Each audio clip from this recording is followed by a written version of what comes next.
네, 오늘 말씀은 느헤미야서인데요.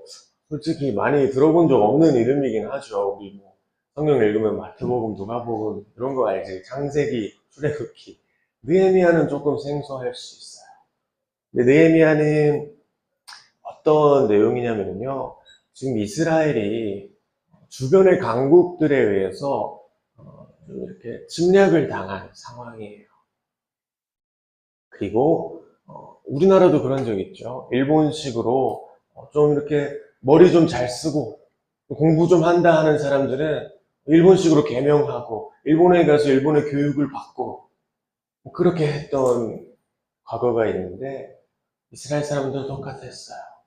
바벨론이라는 강국의 나라에 끌려가서 좀 학식이 있고 좀 뭔가 하겠다 싶은 사람들은 다 가서 이름도 개명하고 그 나라 사람들의 교육을 받고 하면서 개화시키려고.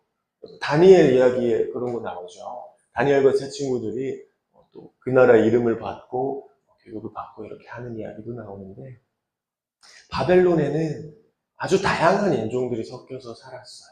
그리고 우리나라 사람들도 미국에서 좀 얼마 전까지만 해도 그랬고, 지금은 뭐 케이팝, 데모노트스 이런 거 나왔는데, 얼마 전까지만 해도 그랬던 것처럼 좀 인종차별 아닌, 우리 에스더 여왕 아시죠? 왕비지.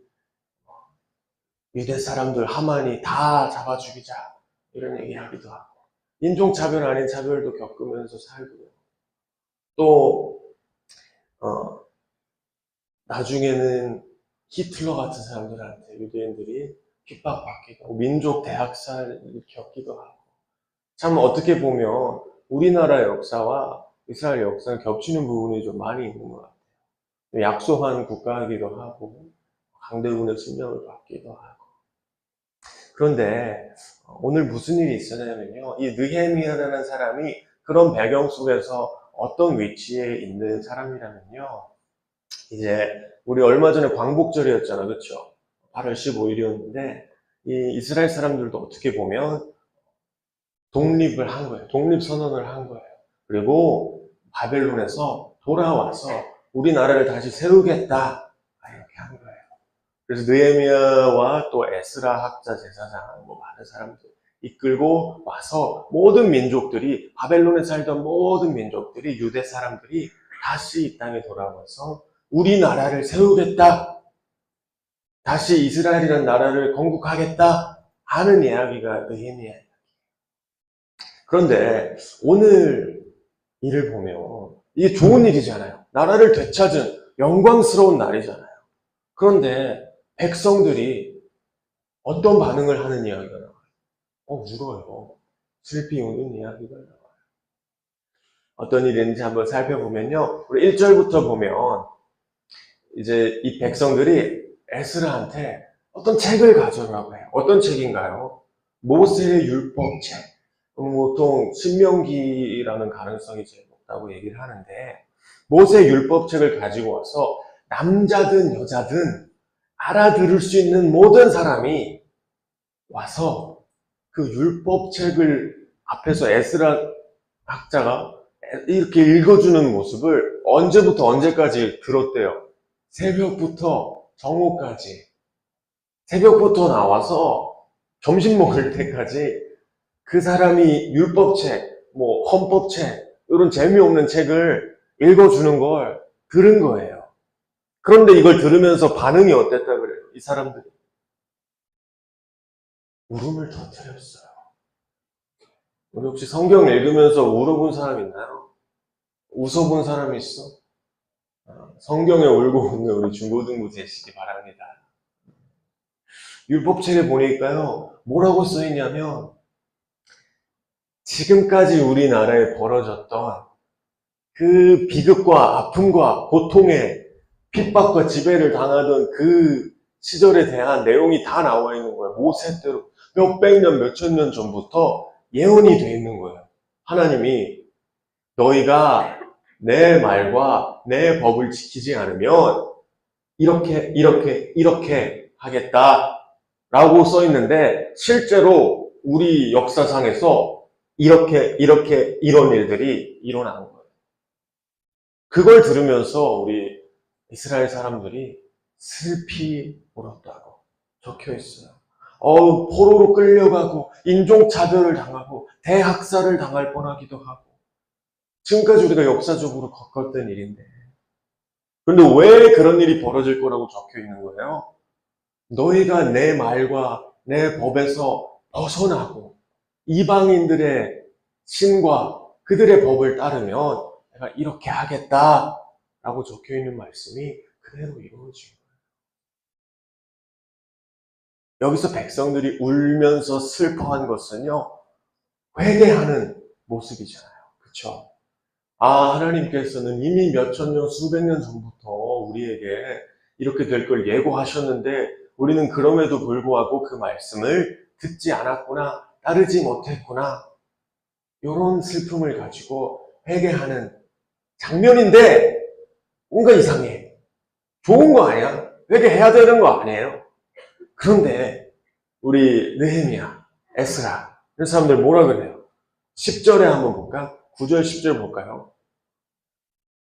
돌아가셔서 각자 집으로 돌아가셔서 살찐 짐승을 잡고 푸짐하게 차리시고 기뻐하면서 먹고 마시세요. 슬퍼하지 마세요. 기뻐하세요. 이런 말을 해요. 아니 백성들이 알아서 자진해서 막 회개하고 있는데 좋은 거 아닌가? 왜 이 회개 슬퍼하는 거 아니고 오늘은 기뻐하셔야 돼요. 집에 가서 스테이크 구우세요. 치킨 잡아 드세요. 이런 얘기를 왜 하는 걸까요? 우리도요, 신앙생활 한다고 하는데, 기독교 교회 다닌다고 하는데, 사실 하나님을 보면서 죄책감에 빠질 때가 더 많이 있어요. 내가 하나님은 이렇게 살라고 하셨는데, 이런 법을 주셨는데, 오늘도 따르지 못했네. 나 자신에 대해서 조금은 엄격하게, 이런 사람이, 이런 죄 많은 사람이 하나님의 딸인가? 하나님의 아들인가?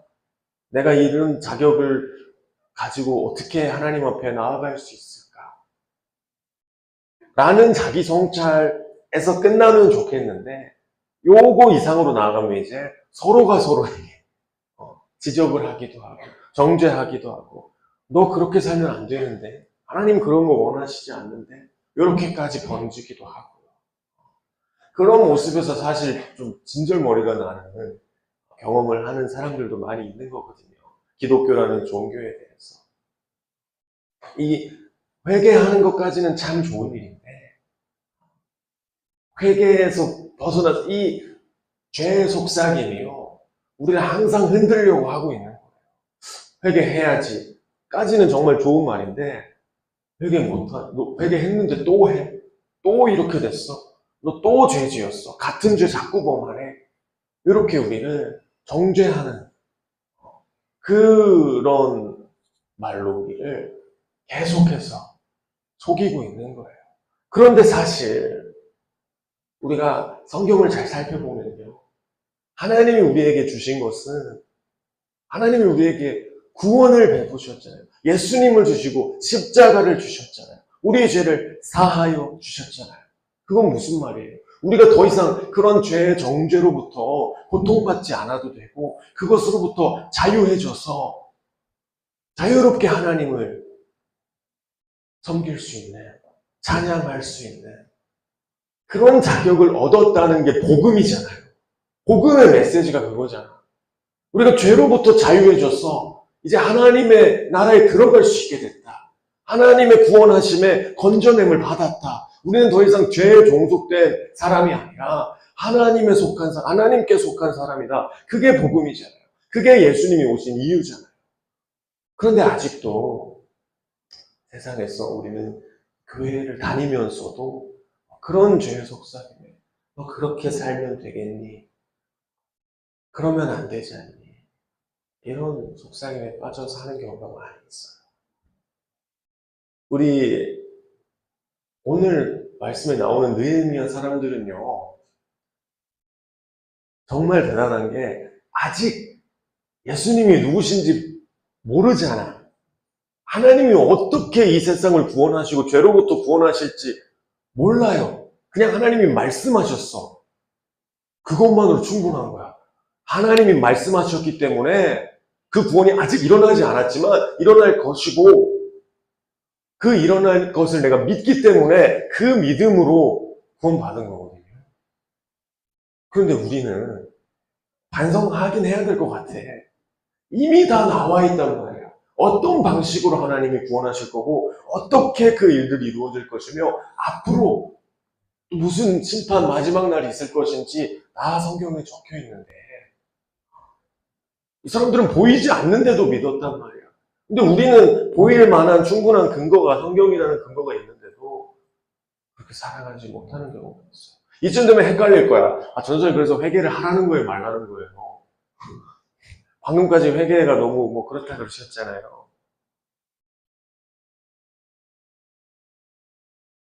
우리 죄에도 불구하고 우리는 기뻐해야 돼요. 하나님을 찬양해야 돼요. 왜냐하면 그걸 이루실 분은 하나님이시고 이미 이루신 분이 하나님이시기 때문이에요. 오늘 프레이즈 찬양 너무 좋았어. 오늘 말씀의 그 맥락이랑 너무 잘 맞는데, 우리는요 기쁘게 모여서 하나님을 찬양해야 돼요. 하나님이 나를 구원하신 것에 대해서 감사해야 돼요. 그것에 대한 반응을 하나님께 올려드려야 돼요. 그렇게 가사 중에 그런 게 있던데, 영어긴 했는데 내 찬양이라는 물에 원수들이 익사할 것이다. 그런 찬양이 있더라고. 내가 찬양하는 것을 통해서 이 거짓 죄의 속삭임이 무너지고 우리가 거기에서 영향을 받지 않고, 내가 찬양하는 것을 통해서 하나님의 역사하심이 우리 삶 가운데 이루어질 것이라는 거란 말이에요.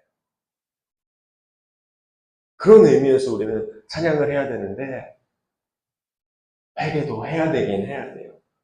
근데 이게 왜 이 느헤미야가 이 사람들한테, 이스라엘 사람들한테 지금은 때가 아니야, 지금은 회개할 때가 아니야, 지금은 기뻐할 때야 라고 했냐면, 오늘이 그 절기 중에 하나였어요. 나팔절인가? 이스라엘 절기들이 많이 있는데, 요 절기에는 하나님이 정하신 거룩한 날, 우리 9절 10절에 보면 나오긴 하거든요. 이날은 주 하나님이 거룩한 날이니 슬퍼하지도 말고 울지도 말라. 그리고 또 나와요. 오늘 우리 주님의 거룩한 날입니다. 주님 앞에서 기뻐하면 힘이 생기는 법이니 슬퍼하지들 마십시오. 우리가 하나님 앞에 모여서 찬양하고 한 마음으로 기뻐할 때 주님의 구원하심을 감사하며 앞으로 우리를 위해서 이루실 일들을 기대하면서 나아갈 때, 모여서 함께 찬양할 때 하나님이 영광 받으시는 거예요. 그리고 우리한테 힘이 생기는 거예요. 물론 우리가 각자의 자리에서 회개하고 슬퍼해야 되겠죠.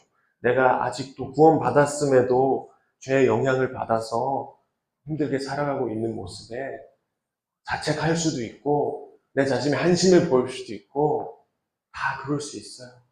그런데 그것보다 중요한 것은 우리가 한자리에 모여서 하나님의 일하심을 찬양하는 거예요. 아멘. 하나님은 다 계획이 있으세요. 그리고 그 계획을 우리에게 알려주셨어요. 성경을 통해서. 근데 우리가 그 계획을 알지 못하고 기뻐하지 않고 죄와의 싸움에서 나 자신을 혹사시키고 버려가면서 미워하고, 근데 이미 이긴 싸움이란 말이야. 이미 예수님께서 죄와의 싸움에서 사망의 권세에서 우리를 건져내셨단 말이야. 그럼 우리는 소망을 가져야 되지 않겠어요? 기쁨을 가지고 나아가야 되지 않겠어요?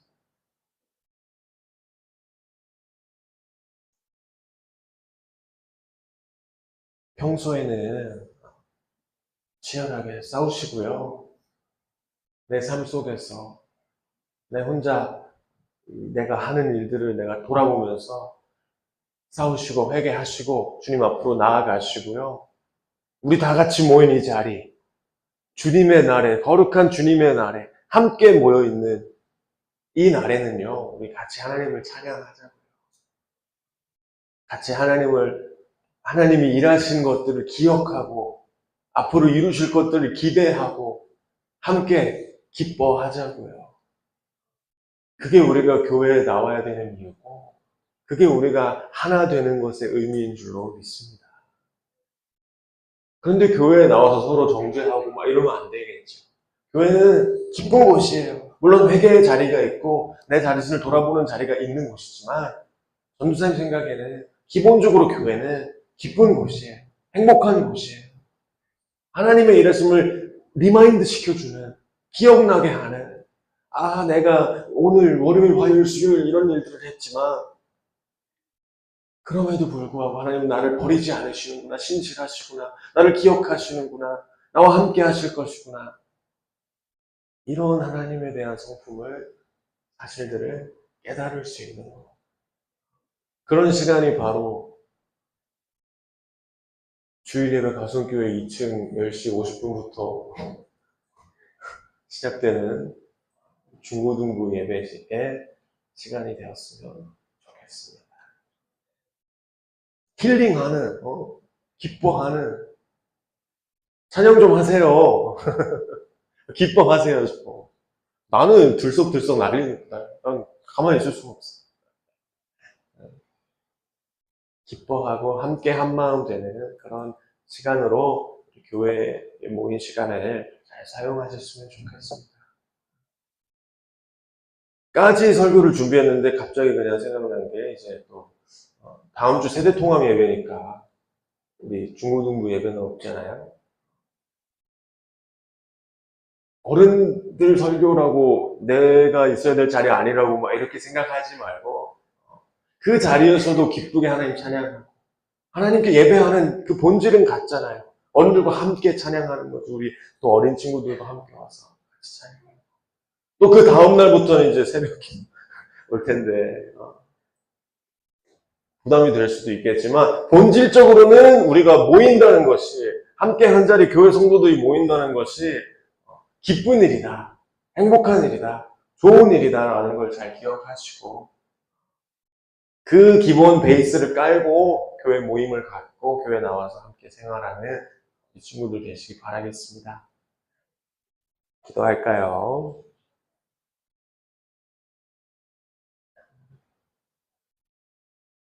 사탄은요, 하와한테 그랬던 것부터 우리를 속이고 있어요.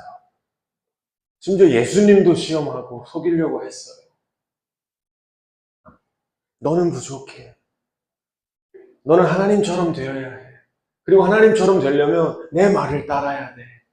내가 너를 행복하게 해줄 수 있어. 내가 너를 구원할 수 있어. 이런 거짓말들. 딱 한순간에 너를 최고로 만들어줄 수 있어. 이런 거짓말로 우리를 꿰는데요. 우리는 그런 말에 넘어가면 안 돼요.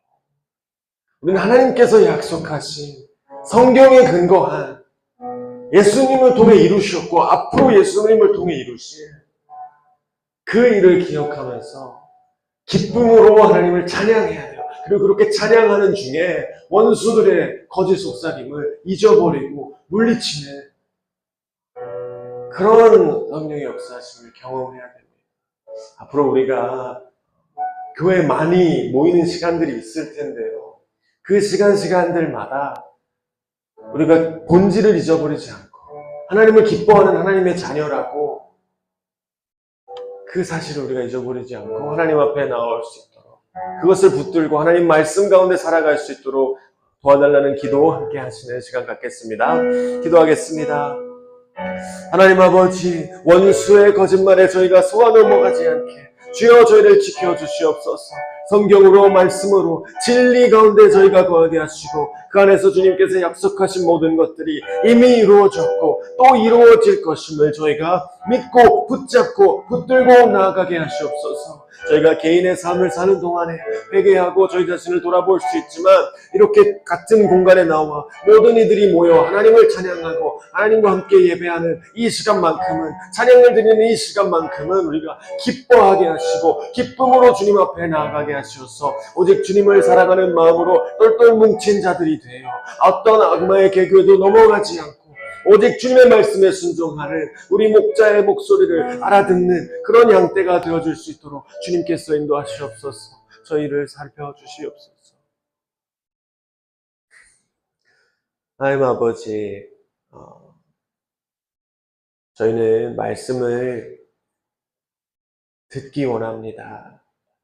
그리고 말씀을 들었을 때 슬픔만 존재하는 것이 아니라 그 하나님의 말씀이 얼마나 큰 기쁨이 되는지 깨닫고 누리기를 원합니다. 하나님께서 저희를 살펴주시어서 저희가 살아가는 데 필요한 그 기쁨이, 하나님의 구원의 그 복음의 소식이 저희 마음 가운데 잘 내려앉아서 함께 주님을 찬양하고 주님과 함께 싸우며 나아갈 때에 저희 앞에 오직 하나님의 일하심과 구원과 기쁨이 마주하고 있음을 기억하게 하여 주시옵소서. 함께 모이는 이 자리에 주님을 알아가는 시간 되게 하시고, 이렇게 설교 말씀을 듣고 찬양하고 기도하는 시간들, 모든 시간들 가운데 주님께서 일하시는 것을 깨닫게 하여 주시옵소서. 주님이 저희의 힘이 되시는 것을 알게 하여 주시옵소서. 예수님의 이름으로 기도드렸습니다. 아멘.